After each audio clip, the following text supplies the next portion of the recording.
The wilderness has a way of infecting the human heart with precisely this question: is the Lord among us or not?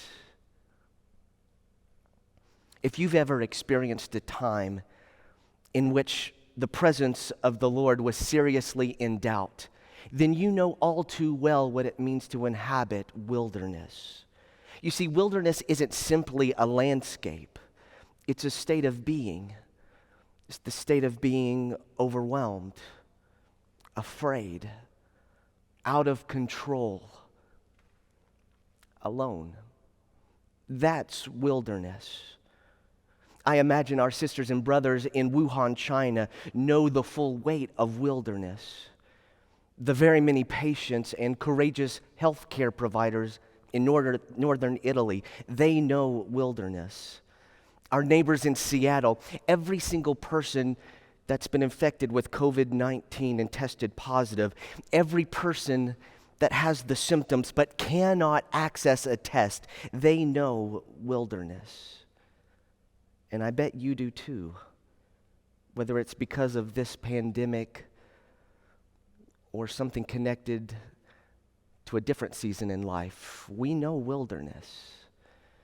We know what it's like to feel vulnerable, surrounded by uncertainty, and when you look for God, it seems as though God is a no-show. You know, something interesting about that question: it seems to virtually disappear whenever things seem fantastic. I mean, imagine a time in which you are in a place that's the exact opposite of wilderness. A time in which you're not afraid, but you are just filled with joy. A time when you don't have a care in the world. Everything is glorious. It's triumph. It's success, victory. I can remember such a time in my life. It was March 1998. I was getting ready to watch the University of Kentucky's men's basketball team play in their third consecutive national championship game. Now, do not roll your eyes at me. We may be in different buildings, but I can feel the eye roll across the internet. I don't have March Madness. All I have are memories, so don't judge me. Where was I? Yes, 1998. I was in the living room with my mother, and we were watching Kentucky play in this national championship game against Utah. We seemed to be like underdogs. Tubby Smith was in his first year as Kentucky's head coach, and we were facing Utah, which we had beaten just 2 years ago in the Sweet 16. And so when we finally make it to the championship, there's Rick Majerus, the coach, with Utah, hungry for payback. Well, I remember we got behind in that game, but we mounted this incredible comeback and ended up winning the game. And as soon as the buzzer sounded, my mother and I leapt into the air for joy. We embraced each other. I ran out the back door and let out this primal scream of triumph, and I could hear all down the block my neighbors doing the same. I can even remember coming back inside and watching one shining moment, tears in my eyes. I can remember watching the post-game press conference with Rick Majerus, Utah's coach, and they asked him, "Coach, how do you feel about losing to Kentucky 2 times in the tournament in only 3 years?" And I remember the coach laughed and said, "How do I feel? Well, when I die, they might as well bury me at the finish line of the Kentucky Derby so they can run over me again." And I remember laughing so hard with my mother. We laughed all night. We were just filled with so much happiness. We didn't have to wonder what was going to happen because we didn't have a care in the world. We weren't asking, "Is God among us?" because we were so happy. You know, Israel had a time like that in their own life. You know, they were in a period of enslavement in Egypt for generations. And all of a sudden, God shows up with a sidekick named Moses. And the people of Israel, the Hebrew people, they watch as God goes toe-to-toe with Pharaoh, who is enslaving the Hebrew people. They watch as God's power overcomes Pharaoh's stubborn grip on power, and the people are set free. And as the people are set free, they're running from the Egyptian chariots that are on their heels. They face against the Red Sea, and all of a sudden, God instructs Moses to lift up this staff, and the Red Sea splits apart. The breath of God, the wind of God, the ruach of God divides the waters and reveals the dry ground. That's Genesis kind of stuff. It seems like when God is in deliverance mode, it's the same mode as creation for God. Well, the people, they escape on dry ground, and once every person is on the other side of the Red Sea, the waters come back together, and their enemies are swept up in the water. And in that moment, all of the Hebrew people, fresh off of their deliverance, they look at the Red Sea and look at one another, filled with joy, filled with this primal scream of praise to exclaim, God, you are the one with a mighty hand and an outstretched arm that has saved us. Horse and rider you've thrown into the sea. We are free. You see, it's in this moment they aren't asking the question, is God among us or not? Because all the evidence on the ground is quite clear. Of course God is with them. Just look. We're free. We're happy. Well, it's this next moment that gets interesting. You see, the Israelites, they have to turn from this moment of praise and joy, and they look at what's ahead of them. They turn and look, and there before them is wilderness. But they journey forward, encouraged that this God that is so powerful is journeying with them. So they go into the wilderness, and after 3 days, they start experiencing this very deep and fearful because they're thirsty. They're thirsty, and they look around, and there is no water in sight. And so as they thirst, they begin to look for water, and all they see is this place called Marah, where the water tastes exactly as the place is named, bitter. The water is bitter. And they can't drink it, and so they cry out to Moses saying, what's the deal? We jumped on the train of victory, not the train of, I think I'm about to die of thirst. We need something to happen here. And so Moses carries that complaint to the Lord, and the Lord miraculously makes the water sweet. And so the Israelites, they kick back, they drink, and they're once again assured that God is with them. And then God leads them to a new place, a place in which there are 12 springs of water and 70 palm trees. It's like a grand resort in the middle of the desert, and they kick back and relax because life is once again filled with abundance. And when you're in the midst of abundance, who can doubt God's presence? Well, eventually the journey continues deeper into the wilderness. As you get into Exodus chapter 16, we see that the people run out of food. Their stomachs start to grumble. They look around and there's no food supply. And once again, that deep begins to hit them again. And they start to panic, and understandably so. It feels like they're going to starve to death. There's no place to eat. There's no way to feed each other, to feed themselves, to feed their children, to feed their animals. And so they turn to Moses and they say, what's the deal? I mean, is this some kind of sick joke? Did you just bring us out here to starve to death? I mean, at least if we died in Egypt, we would die with full stomachs. What is the deal? And Moses goes to God and says, these people are really ticked and they are afraid. And God says to Moses, well, don't worry. They'll understand that I've got their back. And so the next morning they wake up and there's this mysterious bread on the ground.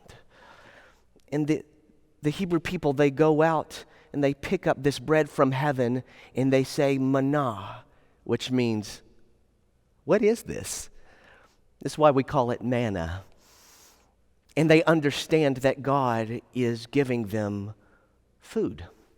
But here's the catch. God tells them that this wilderness economy that they're going to have, well, it's based on the principle of enough.